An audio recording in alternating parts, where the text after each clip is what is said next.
Voltamos ao vivo para todo o Brasil com mais um programa Tudo.com. E antes do intervalo, a gente estava comentando aqui sobre o assunto de hoje do nosso programa, que é herança em vida. Muitas pessoas não gostam de falar desse assunto, né? Outras já tratam com muita naturalidade. E hoje um advogado especialista no caso vai explicar para a gente tirar todas as suas dúvidas, ok? Fica ligadinho com a gente, tem alguma pergunta, pega o telefone e liga, tá? Pode entrar, Sérgio Oderme. Boa noite, tudo bem? Acertei o nome? Acertou. Tudo certinho? Pode sentar aqui, querida. Muito bem-vindo ao nosso programa, tá? Ele que é sócio-diretor, não é isso? Isso. Da Aderne Advogados. Exatamente. Não é verdade? Muita gente de casa não sabe ainda o que é herança em vida. Vamos explicar? Sim. Para todo mundo. O que na realidade acontece é que isso aborda um tema que a gente, para tratar dele, tem que quebrar alguns paradigmas. E um deles é, inclusive, o pior deles, que é da morte. Que na realidade ninguém gosta de tratar desse assunto morte. Só que, em contrapartida, é a única certeza que a gente tem na nossa vida. Né? É verdade. Que todos nós vamos morrer um dia. E que nem sempre, por causa disso, nós nos preparamos para esse momento. Nós não procuramos ver o que nós desejamos que seja feito, porque a gente sempre acha que acontece com o outro e nunca com a gente, né? Então é justamente no tocante a isso que a gente desenvolve um trabalho que é o planejamento sucessório, que aí tem a denominação de herança em vida, que é você, de acordo com a peculiaridade de cada família, ou pode ser utilizado também no cunho empresarial, é você já definir os parâmetros de como vai ser feita essa sucessão e divisão, não só divisão, né? Porque tem várias situações que todos nós acabamos conhecendo, mas a gente sempre pensa que acontece com o vizinho e não conosco, né? Que você tem uma família totalmente estruturada e que com o passar do tempo, com o falecimento de um depois você começa a ter diversos problemas, até entre irmãos, disputas em família. E é justamente isso que a gente tenta evitar fazendo o planejamento antecipado, que é herança em vida, né? Quem procura vocês, a gente pode imaginar que são as pessoas já com um pouquinho mais de idade, 60 anos. Acho que o nosso avô, a nossa mãe já começa a pensar nisso, não é verdade? É verdade. Quem começa a procurar vocês para ajudar, é isso, 60 anos, 50, é por aí? Então, que começam a se preocupar? Exatamente. Então, normalmente, como você colocou, quem acaba nos procurando com esse intuito já é realmente nessa faixa de idade. Só que isso é um grande equívoco, né? Nós, volto a dizer, aí a gente tem outro paradigma, que só morre quem tem uma certa idade, e que não é a realidade. É verdade. Né? Eu estou conversando aqui com você, daqui a 15 minutos eu posso estar morto. Né? Isso é um fato da vida. E a gente não pode esquecer disso. Então, todas as precauções que nós podemos ter a fim de resolver situações até de âmbito familiar, principalmente, que hoje a família em si, ela tem diversos aspectos que não mais condizem com o que era outrora. Né? É verdade. Você tinha aquela instituição formal, que era pai, mãe e filhos. Hoje você tem 2, 3 casamentos, tem 3, 4 filhos de esposas distintas, diferentes. O que complica mais ainda o trabalho de vocês. Exatamente. Né? Não, mas é justamente muito mais fácil complicar agora, enquanto quem se interessa por isso está em vida, para dirimir quaisquer possíveis conflitos, do que esperar a morte. Entendi. Porque aí realmente, a nível de dor de cabeça, né? É menor. É muito maior se tratar disso depois. Se você fosse dar uma dica, seria para a pessoa procurar mais jovem? 30 anos? 30... O que acontece eu não entraria especificamente na questão de idade. Entendi. A gente entra no aspecto familiar, onde todo mundo, apesar de não conhecer profundamente, mas tem uma noção de como se processa um processo de inventário, uma herança, quem é herdeiro, quem não é. Por mais que alguns façam algumas confusões relacionadas a isso, mas na sua grande maioria as pessoas têm a noção. E normalmente esses problemas ocorrem quando se tem um patrimônio, ok? Seja ele não necessariamente milionário, né? Porque hoje em dia também quem tem com a valorização que tiveram os imóveis, quem tem um apartamento razoável, por exemplo, na Barra da Tijuca, já é milionário, né? Verdade. Então, na hora que se você transforma isso, que é normalmente o único imóvel numa situação como essa. Então as pessoas não têm uma noção do que possa acontecer se acontecer a morte. Alguma coisa. Não estão preparadas para isso. Então a gente não tem uma receita de bolo, né? Para literalmente seguir para todos indistintamente. Porque é um trabalho feito de forma personalizada, de acordo com a peculiaridade de cada cliente. Posso botar uma vírgula aí? Lógico. Por exemplo, você falando de um imóvel, né? Uma família, um pai, uma mãe e um filho. Sim. O imóvel está no nome do marido e da esposa. Sim. Automaticamente só tem o filho que vai ser o herdeiro, entre aspas. Sim. Né? Precisa entrar com o processo de herança em vida, pensar isso? Não, então, se só existe uma opção de seu filho? Então vamos só fazer, não é um processo de uma herança em vida, tá? Porque isso é um planejamento que você faz. Então, volto a dizer, depende da peculiaridade da família. Porque às vezes você também, tomando uma atitude dessa antecipadamente, pode ser ter só um cunho. Não é evitar problemas, é procurar uma redução dos encargos de um inventário. Entendeu? Entendi. Então, não necessariamente seja só para dirimir conflito. Às vezes o intuito pode ser único e tão somente econômico. Vamos criar alternativas para eu ter uma incidência tributária menor do que se fosse um processo de inventário normalmente. Entendi. Muito bom, gente. Para você que está ouvindo e vendo o programa aí, tem dúvida, sei que você está aí prestando atenção, querendo entender eu também aqui, mas se tem alguma dúvida, liga para a gente agora para fazer a sua pergunta. Seu Sérgio aqui com certeza vai ter o maior prazer de te responder. Então, liga para a gente e participa. 3576-4937 ou 3576-4941. Liga e participe. Você estava falando sobre planejamento sucessório. Explica só um pouquinho mais para a gente sobre isso. Na verdade, o planejamento sucessório é o que vai conduzir a herança em vida, ok? Né? Por isso que eu até falei naquela hora, você até comentou de processo, não é um processo. Então, é um planejamento. E justamente, é literalmente o que se fala. Você, de acordo com a sua peculiaridade familiar, ou empresarial ou empresarial, você já vai definir em vida como você gostaria que houvesse a sua sucessão.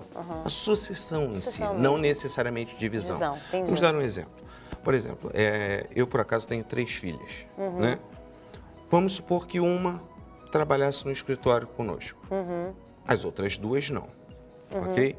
Então, na hora de partilhar a minha herança, seria correto de que as outras 2 que não trabalham ganhassem a mesma coisa que a que trabalha?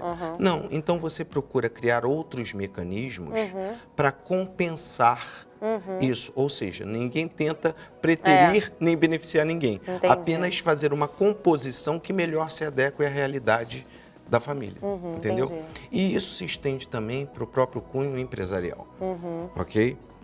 Porque também eu posso me tornar seu sócio, ok? Mas não necessariamente você vai querer ser sócio das minhas filhas, se eu faltar, ok? Então, isso também se estende, principalmente nessa parte, também. Que legal, okay? Já tem alguém na linha com a gente. Alô? Alô, boa noite. Eu não escuto aqui. Boa noite, só um segundo. Não consigo escutar aqui, produção. Alô?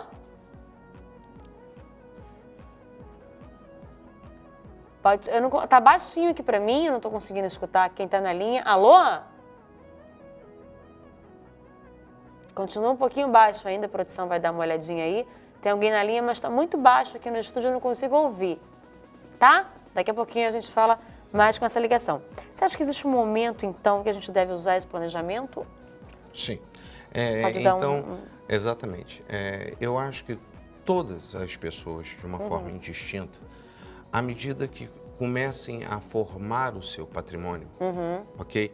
Independente do valor, tá? Aí não necessariamente quando a gente fala em patrimônio, seja um patrimônio volumoso, ok? Mas acho que quem tem uma renda assim simbólica, acho que nem pensa, acha que não... Não, porque aí não há necessidade.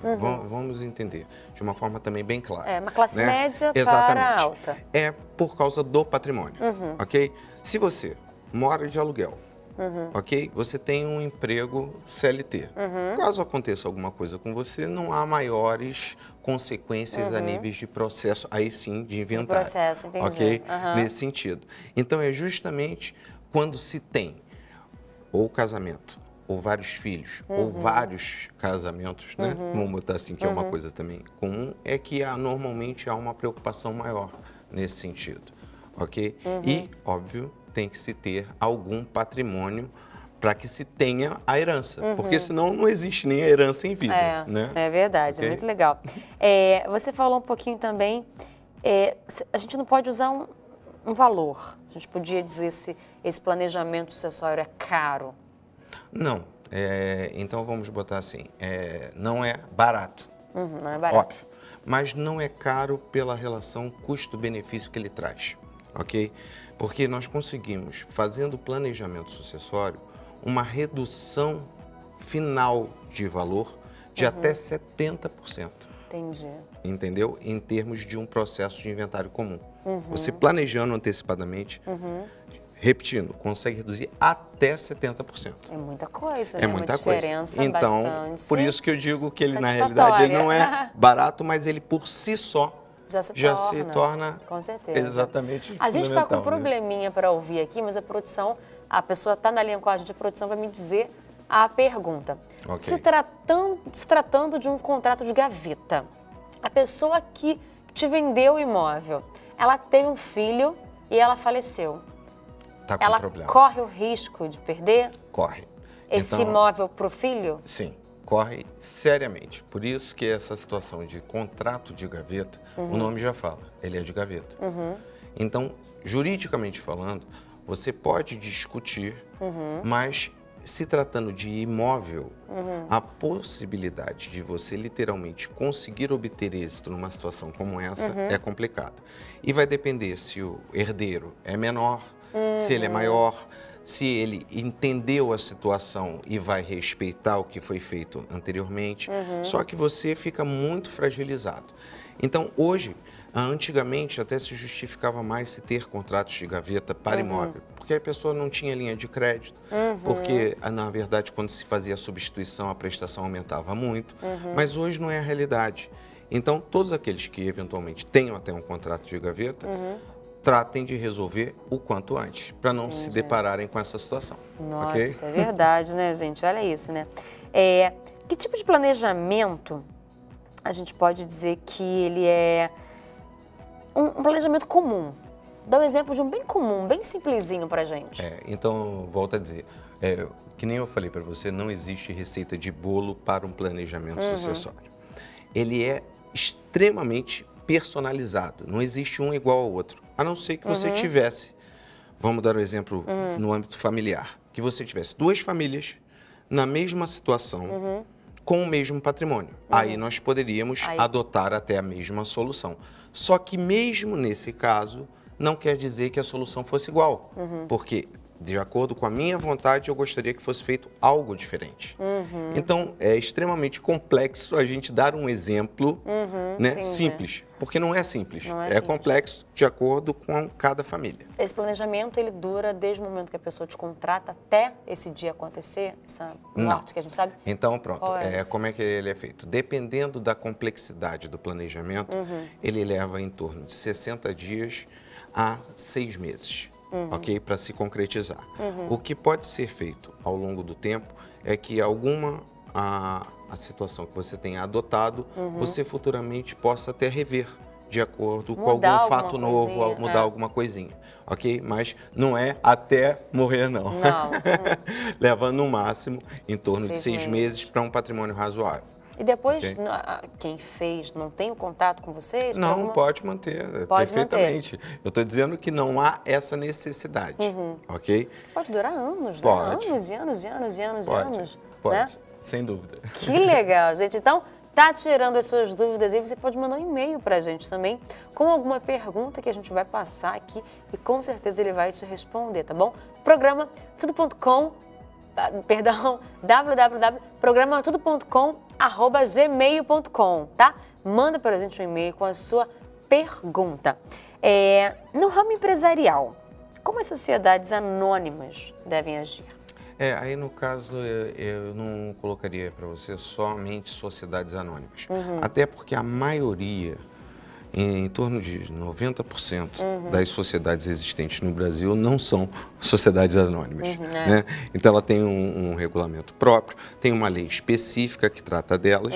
Então, normalmente, é caracterizado por acionistas, a não ser que ela seja uma sociedade anônima de capital fechado, que também são acionistas, só que ela não tem as suas ações comercializadas em bolsa. Então, também pode ser feito um planejamento sucessório para as ações. Pode ser feita, ok? Só que é mais utilizado no segmento empresarial para as sociedades limitadas e as sociedades simples.